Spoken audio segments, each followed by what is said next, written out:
il y a des sujets sur lesquels Bruno Guillon ne tolère aucune mauvaise réponse. La musique en fait partie, tant le présentateur des Amours est féru de blind test. L'un de ses candidats en a fait les frais.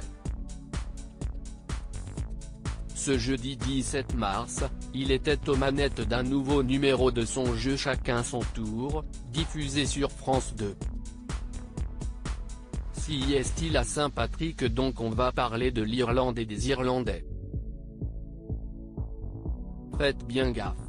Je préfère vous le dire parce que la dernière fois qu'on a parlé de musique j'étais à deux doigts de m'énerver, a prévenu Bruno Guillon.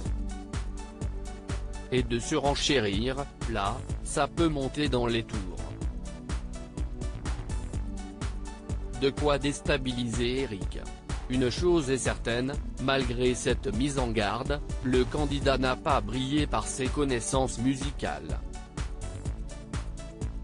Mais alors quelle question a déboussolé Eric?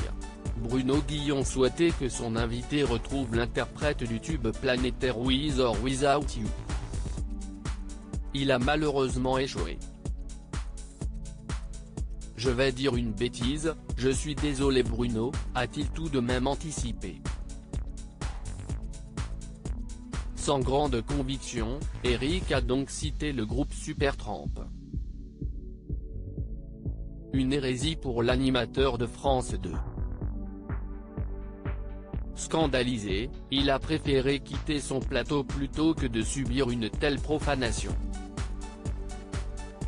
Ni une ni deux, la rivale d'Eric lui a donc soufflé la bonne réponse, à savoir U2, espérant ainsi faire venir Bruno Guillon.